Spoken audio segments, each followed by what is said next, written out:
All right. Hope you enjoyed that good Americana music from Savannah Rising. It's now time for me to change gears and go into Savannah Lexicon.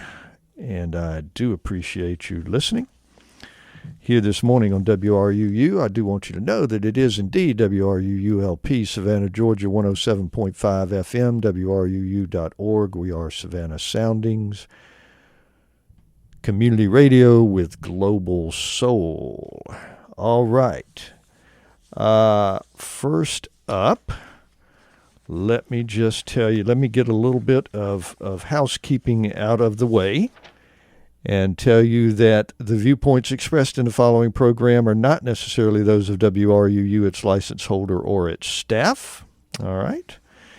We've got a good show for you here today, and my guests are Michael Ambrose, the Government Affairs Chairperson for the Victorian Neighborhood Association, and Bob Rosenwald, the Vice President for the Downtown Neighborhood Association. We are going to discuss issues that are important to the residents and members of the two neighborhood associations here in Savannah, so that's going to cover any number of interesting topics.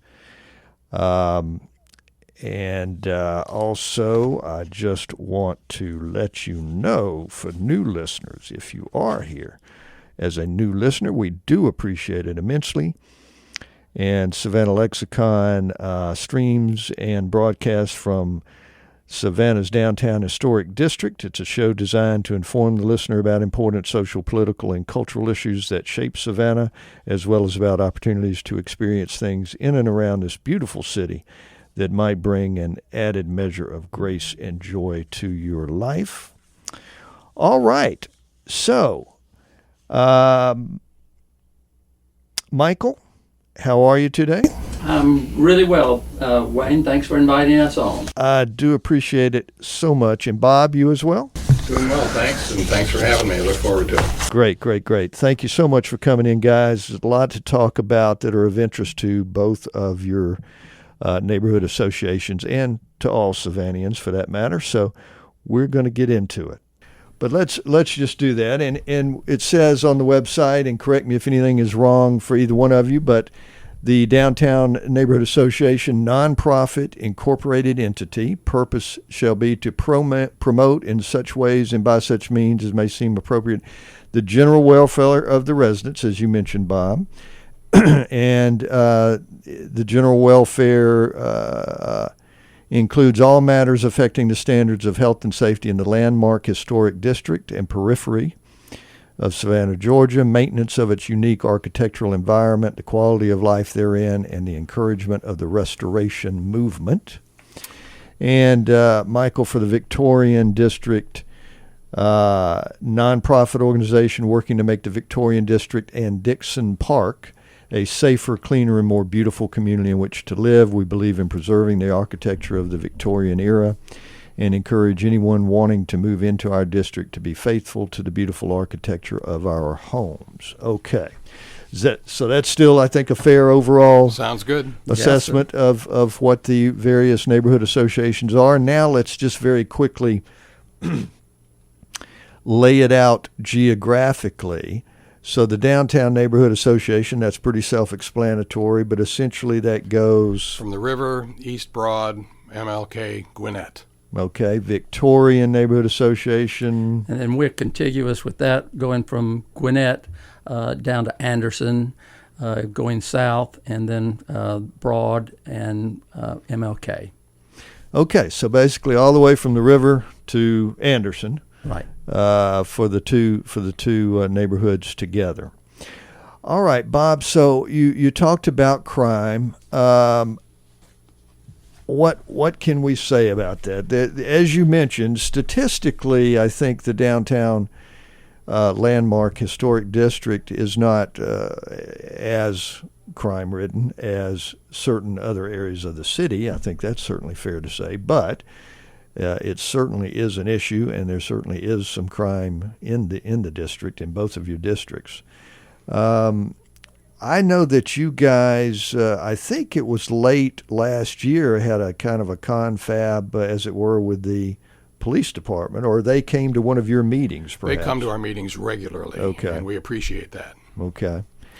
And what did they say then? What is kind of your take on it at this point? Well, you've all probably heard the mantra from the police chief, and that is, of course, it's they can't do it alone. They need eyes and ears on the street besides theirs, and Right. I think we are sensitizing certainly our residents to the need for that, and we've had a number of programs about lock it or lose it, about cars. Despite that, there are an awful lot of people who, sadly enough, for whatever reason, don't lock their cars and then wonder why things are missing.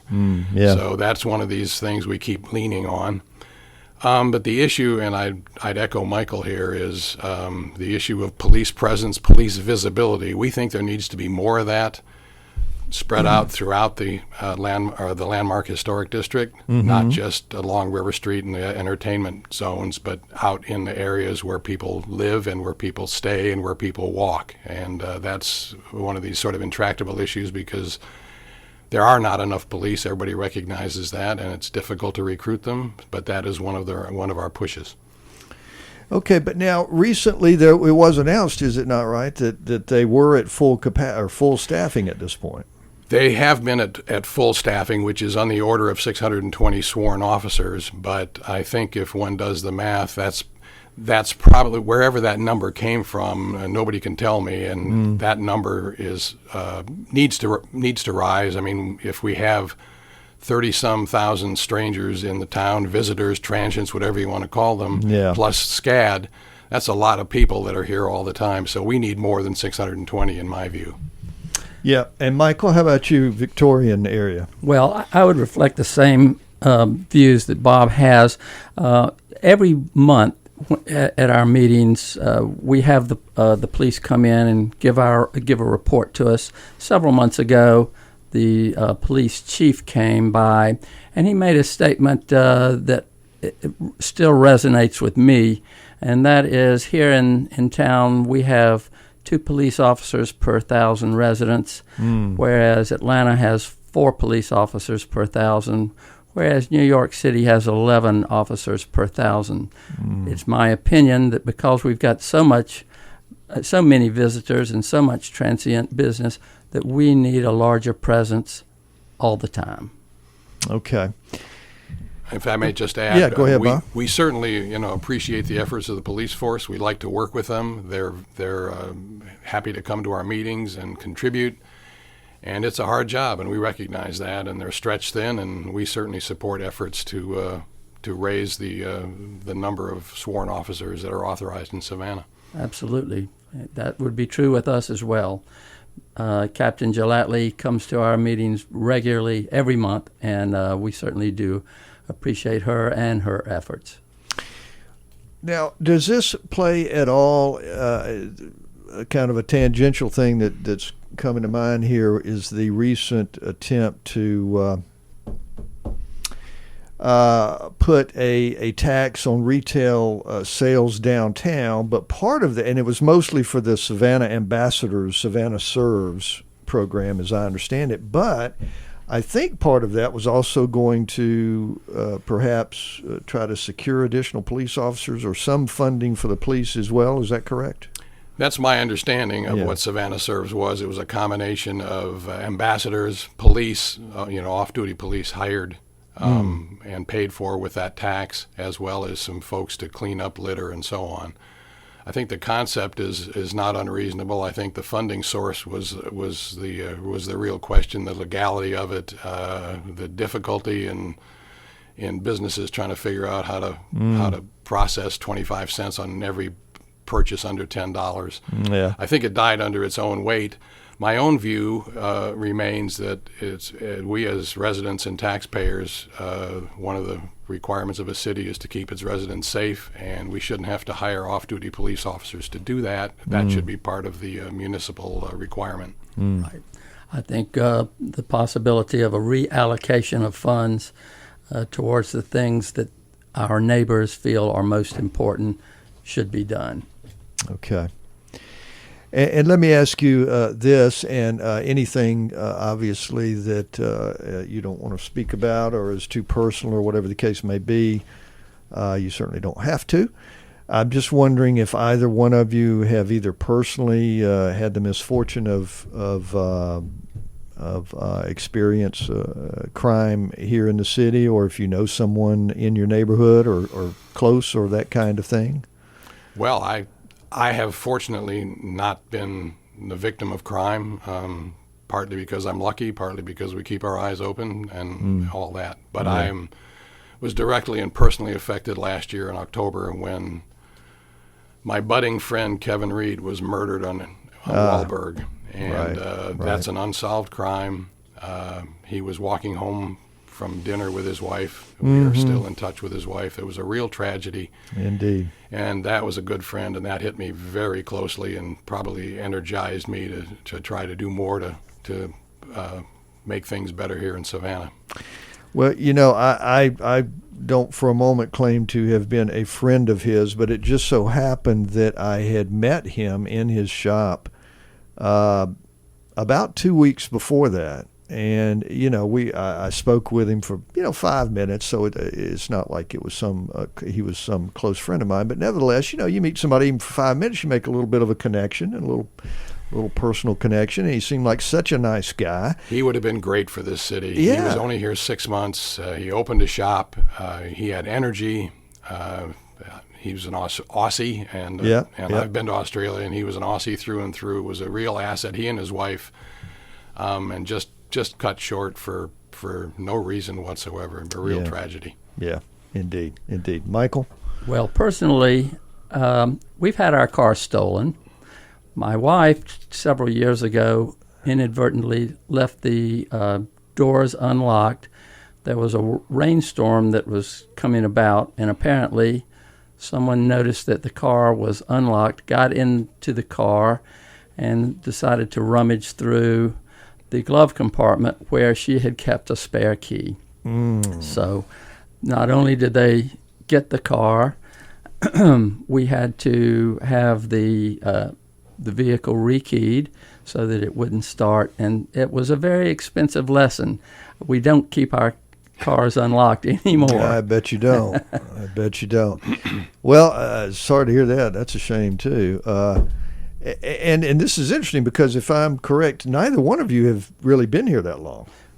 I've been here 9 years. Oh, you've been here 9 years. Okay, Yeah. that's a pretty good long time. But you got it right with me. I've only been here about 3.5 years, which is flying by, I might add. Well, okay, I guess both of you know that you know to be as I, and this is true for me too. If you haven't been here, 30 years at least, you're not You're not a local. I that's get for it. sure. you're not a local. But that's one of those things. Okay. Again, we can't do justice to all these topics by any means. Any last word you want to have about the crime issue? It's one of those things. It's unfortunately it's been here for a long time. A bad rate of crime, and it seems to be something that does ebb and flow a little bit. It does go down at times and back up, but it's a chronic element, unfortunately. Well, it's an intractable issue, as everyone knows, and when one steps back and talks about the causes of crime, one starts, with economics and social, and I don't want to get into that here because we certainly don't have the time, and I'm not an expert. But what I will say is, I think one of the things Savannah works hard at doing is providing resources and compassion for those who don't have very much. Yes. And I think that's excellent. The issue I have with it, I suppose, is there are so many of these that it's difficult to keep track of them. And I think the people that need the help the most may have a hard time sifting through or even figuring out where to go and what to look for and how to contact people. Yep. So I think, kind of winnowing that and combining some of these organizations that do similar things may be worth considering over time. Well, let me just say that part of what I try to do with this show is I have a lot of social service organization representatives into the show for that very reason. And Lord knows there are plenty, as you suggest, out there. And goodness, I just hope that anyone who can use that sort of service will and I take your point, but just find it. Just contact the city of Savannah. Just whoever it is. I don't just reach out to the city of Savannah, contact them, and tell them what you're trying to do and what sort of thing would be helpful to you, and just find it, because there are loads of social service organizations and initiatives out there, and so there is a lot of help available of various kinds in this city. So if you're in need, you make sure to reach out and find them in some manner. Michael, any particular last comment on crime? Or Well, I think it's an issue that will continue to be ongoing. But in regards to that, finding the services that you might need, we are continually told, dial 311, and they'll get you to the right person. And I guess that's probably the most expeditious way to find your way around the services that are available. Yes, and thank you for that. You're absolutely right. That's the simplest way. There's a lot of help out there, so it's there. You gotta take a little effort to find it, but there's lots out there. All right, let's go to another issue, if we may, and I think one that's certainly a hot button issue, and something I'm sure that you have perspectives on, and that is the short-term vacation rental scenario. So, what about that? That, of course, is an issue where much more often now people are either buying homes for the purpose of using them as a short-term vacation rental, and or they're using their own homes or buildings, homes that they already own, that they begin to use. And I'm not sure exactly what, and maybe one of you do, what designates exactly short-term, but at any rate, it's something where people are just coming in for a vacation kind of thing. Michael, you look like you're chomping at the bit. Well, so let me. I've had the opportunity to go to several of the tourism management ambassadorship projects that Bridget Liddy is putting on. Mm-hmm. The definition is short-term rental is a person who stays for less than a month. Less than a month. Okay. And it really, as far as we're concerned, it falls into two categories, and that is you can rent out a room in your house, or you can rent out a property that you might own for a short-term rental. Yep. The national average of tourism type cities is 6.5% of the homes in a particular area are short-term rentals. Here we're closer to 20%. Yeah, I was going to say, and we're rising higher here. Yeah, as a matter of fact, we're at the point where we've got about 650 in the Victorian district alone. 400 of those are with a person who happens to be a resident of our city, and then 270 are people that are non-residents or outside the city, and they're just simply renting the place, and they're using a management company to come in and maintain the property. Okay, that's the issue that is most important to us. As a matter of fact, a survey was just completed 2 weeks ago of the Victorian neighbors, and all of the people who are paying members of the Victorian Neighborhood Association was sent a survey that was produced by the Tourism Ambassador Department, and it was filled out, and a full 60% of those people are supportive of some type of short-term vacation rentals for the person who owns the house, but are not supportive of absentee ownership. Okay, all right. So, and by the way, the number I saw, 20% of the total here in the city is in the Victorian district, and 78%, wow, is in the historic district. Michael, let me just ask you, how would you, what would you say as sort of the reason that you come down in the way that you do? It's a good idea. You guys think, as a neighborhood association as a whole, for peoples to do it in their own homes, but not outside? What's your reasoning there? Well, I think there is, if there's a particular need to generate income to stay in the neighborhood, you've bought the house and it's become cumbersome for one reason or another, then I think you should be able, or we think you should be able to rent out a room or possibly 2 rooms in the house to augment your income. And if you just happen to have a house next to the house you're living in, that's fine with the neighborhood for the most part. It's because the owner is on the property, right? And if they're in too much of a mood to be partying or throwing trash out in the streets or causing disturbances, there's a control factor there that's not there when you get a property management company to come in. Okay. All righty. All right. Yeah, I've got a few words on that if I may, Wayne. Absolutely. Short-term vacation rentals, and I certainly agree with much of what Michael has said. The way we look at it in the Landmark District, again, then this gets to be a quality of life issue and kind of what people come to Savannah to see. And they come to see, among other things, neighborhoods in beautiful architectural settings. Neighborhoods are beautiful because there are residents keeping them that way. Yeah. And the use of these homes for transient use, when they get too many of them, becomes a problem. It guts neighborhoods, and it begins to remove the authenticity of this place. When you see people on the street, there are a number of places where you wonder if you have a neighbor, and because you have a different neighbor every week. Right.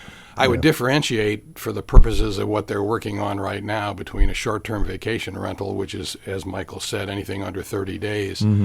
But it is a living unit, bedroom, living room, bathroom. We call renting out a room in your home a homestay. And those are sort of two different animals in our view, and they're working on the former right now, the short-term vacation rentals, which is a living unit, bathroom, living room, and sleeping area and kitchen. The issues, of course, we have the proliferation of these. We advocate for the residents, and we certainly support owner-occupied short-term vacation rentals. Okay. That keeps a resident in the area. It keeps the neighborhood intact. It also reduces the issues of litter, noise, parking even, although parking certainly is a major issue.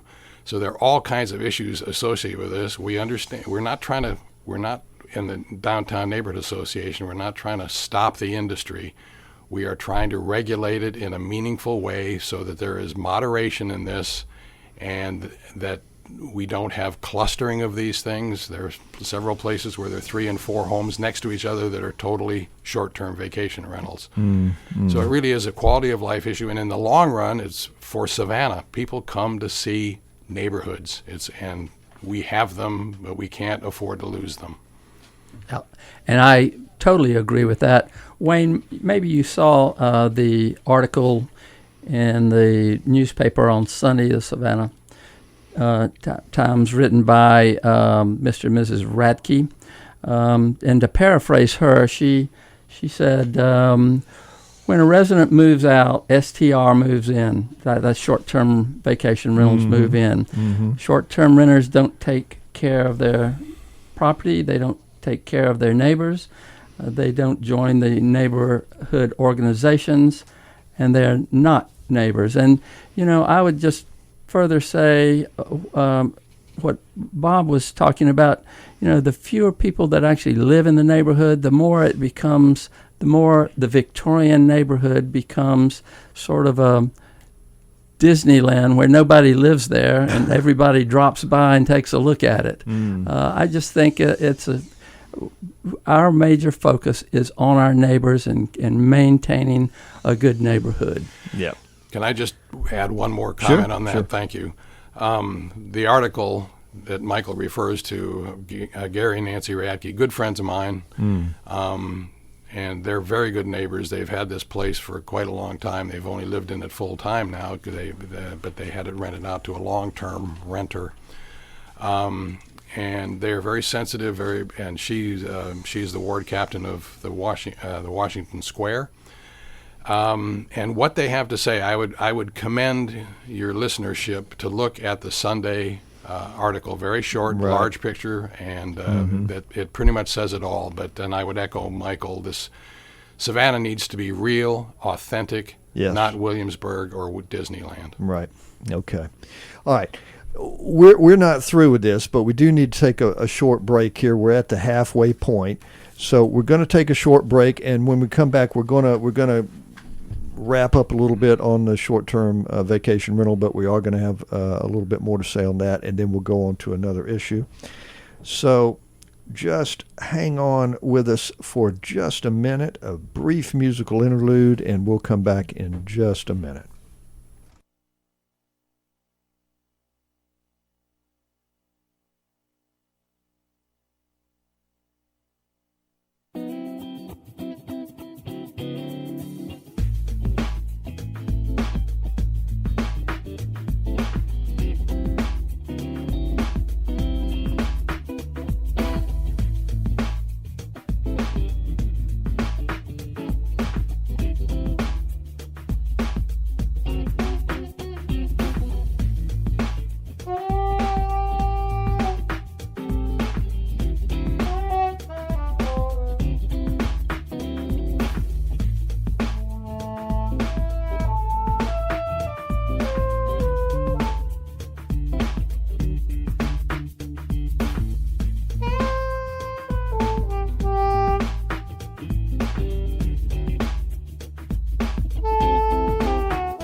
This portion of WRUU-LP Savannah Soundings programming is made possible by a grant from Sentient Bean, offering fair trade coffee, vegan and vegetarian food, and breakfast all day. Located at 13 East Park Avenue, across the street from the tennis courts at Forsyth Park. Our menu and special events listings can be found at sentientbean.com. And we are back. See, that wasn't long. I do want you to know that you're listening to WRUU-LP, Savannah, Georgia, 107.5 FM, WRUU.org. We are Savannah Soundings, Community Radio with Global Soul. I'm Wayne Waters, your hopefully genial host here on Savannah Lexicon, and I do appreciate you listening this fine morning in Savannah. My guest today from the Victorian Neighborhood Association, the Government Affairs Chairperson Michael Ambrose, and from the Downtown Neighborhood Association, Vice President Bob Rosenwald. And we are just talking about issues that are of primary concern to the neighbors and members of both of these neighborhood associations. We were talking about the SVTR or STVR, short-term vacation rental scenario, and so we can't do justice really to any of these issues, but we're trying to get into some of them. So we're going to kind of wrap up with that. We talked a good bit about that, but we'll just note that there is a consideration of a temporary halt on the vacation rentals by I guess city council. City council. Yeah, city council is going to consider it. Yeah, and they are hoping to have new short-term vacation rental rules ready for adoption in July. Alderman Bill Durrance, who is the alderman for the downtown historic district and out a little further from that, he requested a stay on this with the idea that it is being kind of rushed and we need to look at this a little more carefully. Either one of you agree with him? Yeah, I think the circumstances surrounding it were, I think, when they decided the discussion on a moratorium on these for 90 days, it was done properly and they had more than 24 hours notice. But I think some in the short-term vacation rental industry felt that they were blindsided a bit. So he, in the fullness of fairness, decided that a 2-week stay on the moratorium. So I think they're going to consider it again on the 22nd of June. But as you say, they would like to have an ordinance ready for voting on the July 6th. Yeah. Okay. Yeah, and I think as far as our neighborhood is concerned, there are certainly different points of view and different opinions, but the fact is that anyone or everyone who has applied for a short-term vacation rental has been approved this year. No one has been turned down after they go through the steps to make application. We feel like there needs to be some rules put in place that would determine the percentage of short-term vacation rentals in a particular ward or a particular block, and we think that a cap should probably be put in place as well. Okay, and probably should mention that Alderman Durrance in the past has pushed for stricter regulations and limits on vacation rentals. Right. Also, just to recap, according to the most recent statistics I saw, 748 certified vacation rentals in the city, 78% in the historic district, 20% in the Victorian district. So a lot of them in, the vast majority in the two neighborhoods that you guys represent here. Well, today. I would just add, if I may, that in the week since the moratorium was announced, there were 114 additional applications. Wow. Wow. And your characterization of Bill Durrance's position, from my perspective, is absolutely correct. He is very concerned about the proliferation of these. Yep. Yes, he is. And he's also our alderman as well in District 2, and we're supportive of his feelings in regards to short-term vacation rental. Okay, good. All right, let's switch to another topic, and one thing that is in a general category, sort of, is just zoning and residential density. Well, not only residential, but density within both of these areas. What can we say about that? Well, that's certainly in the area that's in the DNA district. the numbers of hotels that have been built and are still pending is certainly an issue for us. Yeah, because it heard takes a lot away about that. it takes away the possibility of building residences in these places and increasing neighborhoods. And we have more transients and more parking and so on and so forth.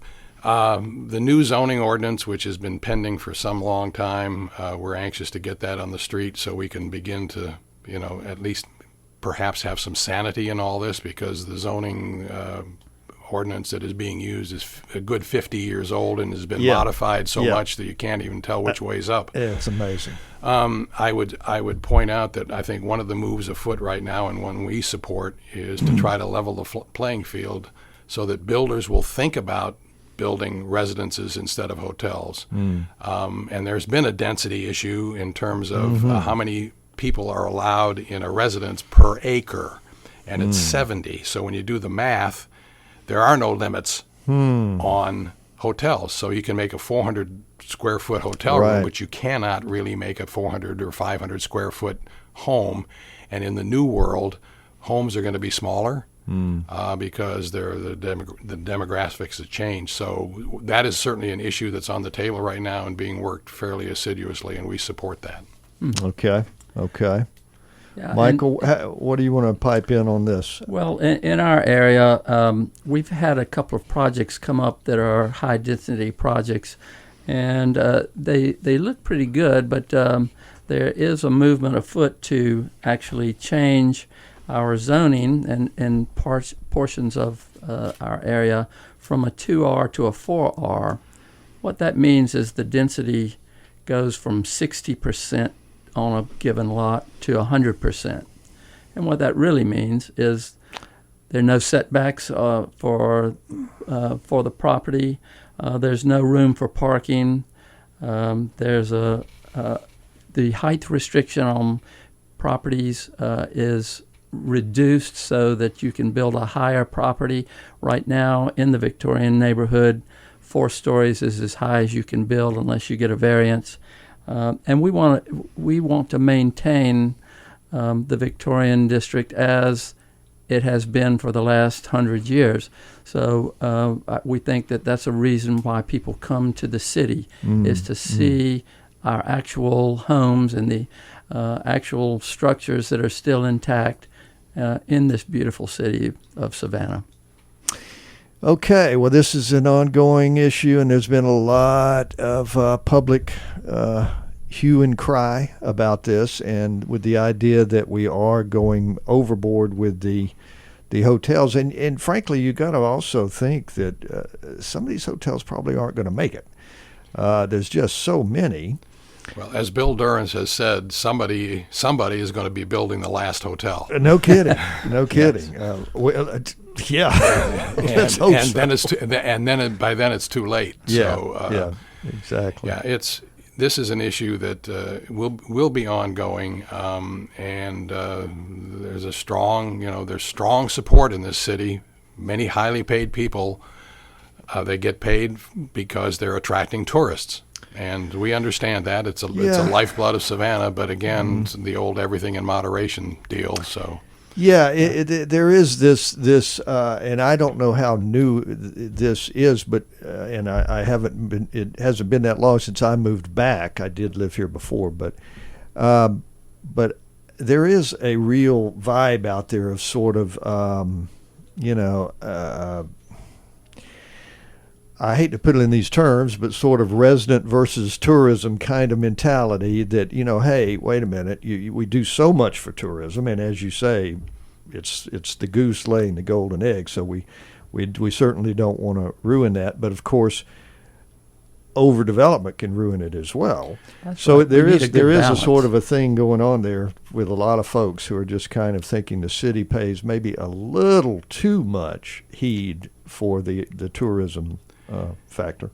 Well, I have said, and I guess I'm saying probably about as publicly as you can around here on the radio, but there are very many. the idea is to attract tourists. There are people highly paid to do that. Yeah. And we residents sort of feel sometimes, and I don't mean this in a pejorative way, but we're sort of defending the bastion. As people come to see Savannah as it is, and not as it is with, you don't want to have it look like Florence or Right. a place that's just constantly overrun with tourists.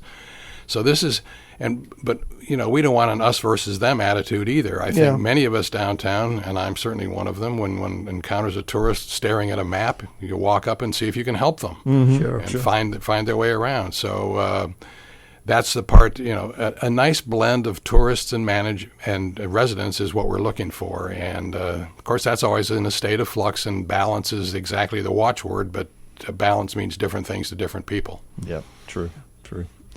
And this issue will continue, no doubt, to be dealt with by everyone, and there'll be lots of comment on it and that sort of thing. Let's quickly just touch on the big comprehensive plan, Savannah Forward, at large, and of course that's a big bundle of stuff and still being worked on, and will be a working project really continuously. Any perspective on that? You think it was done well? There was a lot of public comment, which I think is quite good, that they seem to give considerable time for the public to make some comments. I'm not sure about some of the quality of the comments that were thrown out there when I was there. Not to be too antagonistic, but I mean, some of the things that I was hearing were just really not things that can be dealt with in this way. But anyway. Well, it's difficult for, I support what they're trying to do. I think it's difficult, and I appreciate the outreach, and when people get in a public forum like that, it's difficult not to talk about your own ox that has been gored, as opposed to looking at things strategically. Clearly. It's extremely difficult to step back and look at things strategically. I support the idea of a strategic plan for Savannah. It won't be the first one. No. And I haven't been here all that long, but I have certainly explored, I guess, a lower left-hand drawer and see a lot of studies in there that have not come to fruition, and that's bothersome to me. Maybe this one will be. I think they've worked very hard, and we're under new management. We have a new city manager and a pretty new council, and we may be turning the corner. We can only hope. Let me just throw out there, and you can address this as well, Michael. And who knows? He's not been here very long, but so far I'm impressed with our new city manager. Any comment from either one of you? Or I think it takes a while for any manager to get a lay of the land, and I believe he's doing a very good job. As far as the survey is concerned, I think there are several different portions of it. Of course, it is a strategic plan. The issues that I had input in were public transportation as opposed to parking. I think that we need better access to our public transportation so we residents can leave our cars at home and get downtown without having to look for parking spots. And I think the traffic issues are being addressed to some degree. Overall, it is an issue that needs to come forward, and all the neighbors need to have a full understanding of those issues and buy into it to a degree. Yeah. I certainly support obviously the new city manager. He inherited a pretty hot mess, and it is difficult to turn a ship around, and he's working pretty hard. He's certainly overwhelmed. I have been I believe that the entire, and I'll use this forum for just a second if I may, I believe Savannah needs to graduate into a much stronger government than it has. I think the idea of part-time aldermen with no staff, not being paid much of anything, and I appreciate the hard work they all do, but I think what we should do really is pay them a living wage, Yeah. have some staff, Yep. and it will enable younger people to run because they can't now because it doesn't pay enough to put bread on the table. So we have, by and large, an older demographic. So I believe that if we can get Savannah's too important to be left part-time. It needs to be full-time, even though these aldermen who are part-time, many of them are working on this stuff full-time. It's extremely difficult. They have no staff. They need staff. And so I'm certainly pushing for that. Yeah, and I totally endorse everything that you're saying, Bob.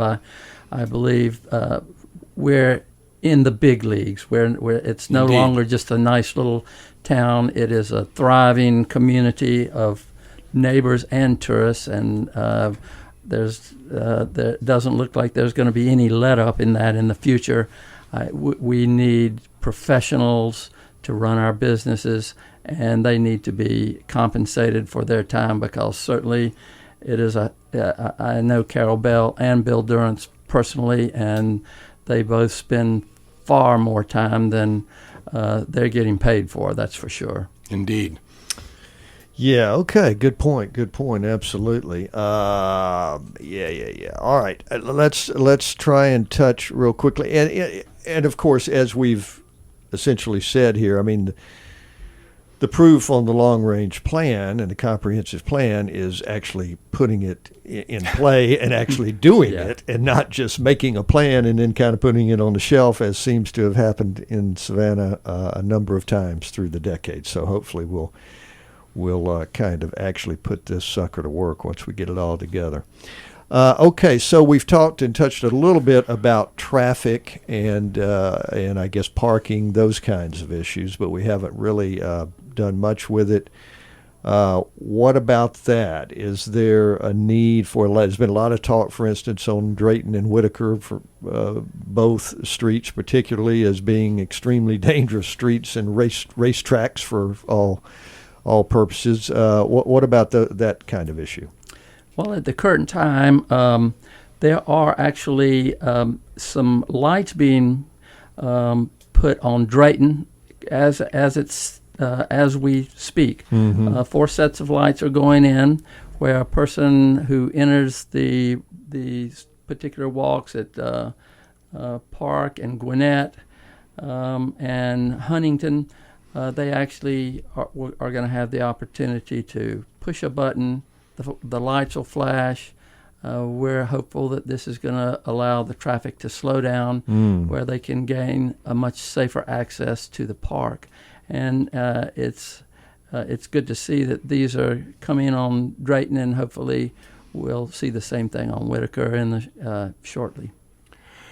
I certainly support the idea of traffic calming in lots of these corridors that are pretty high speed, and I'm getting out of my realm here, but I would put Anderson and Henry in there, and I would also Whitaker and Drayton. The items that Michael referred to are certainly useful. I think they're Band-Aids. I would certainly support the idea of putting bike lanes and narrowing it to one lane. And we've had so much construction on these streets over the last year or two where they have in fact been one lane, and the backups are nominal at best.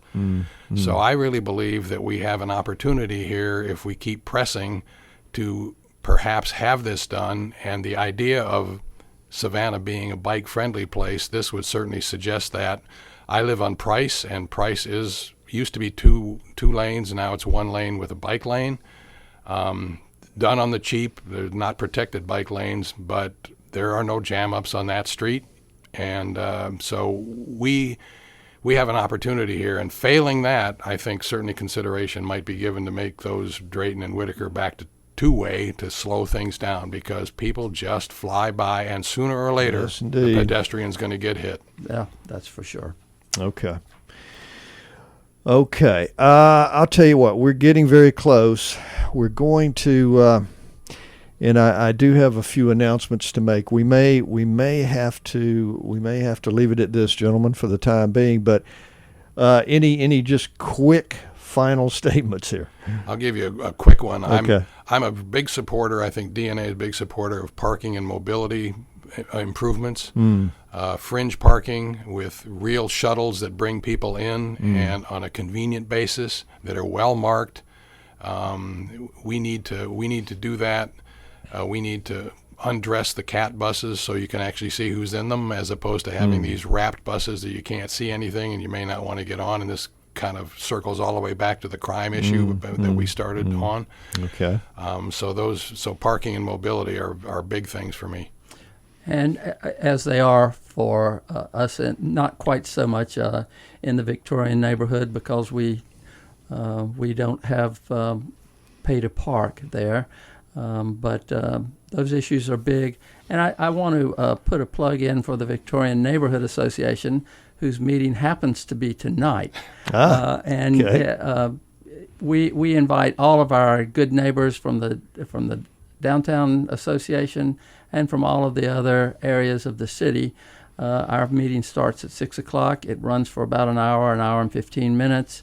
We have a social time for 45 minutes prior to 6 o'clock, and the address is 1803 Henry Street, or 1803 Montgomery Street. 1308, I'm sorry. 1308 Montgomery Street. Okay. All right. And your website address? Do you know? DNA.org. DNA.org for Downtown Neighborhood Association. You guys have a Facebook page, I think, don't you? We do, yeah. Okay, so Facebook page for Victorian Neighborhood Association. That's right. Okay. And all right, let's stop now. Listeners, I hope you'll hang on just a minute. I'm going to go to another brief interlude, but I will be right back, so don't go anywhere.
Okay, I'm back. I told you it wouldn't be long. I appreciate you guys listening here this morning to Savannah Lexicon.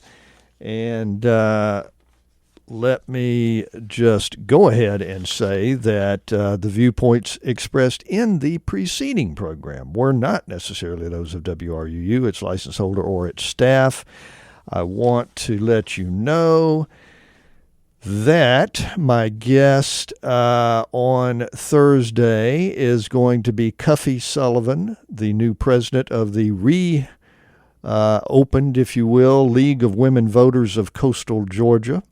So that's going to be an interesting discussion, and see why now and what precipitated reinvigorating that long dormant organization, at least at the local level. My guest next Tuesday is as yet undetermined, but don't worry, it'll be somebody quite interesting. Next Thursday, I'm going to do another neighborhood association show. I'm going to have Freddie Patrick, the executive director of the East Side Concerned Citizens, which I'm guessing may have some very similar concerns as what you heard today, as well as some other ones as well. So that's going to be next week. And also then the following show is going to be, again, some neighborhood associations, because we want to get the input from the folks who are living around here. I'm going to have Clinton Edminster from the Starland District and also Jason Combs from Thomas Square Historic District here to give their views on what's going on in the city. And gosh, time is gone. I've got to get out of here. So I do appreciate your listening and to Savannah Lexicon, and check in with us next Thursday or this Thursday for our next show.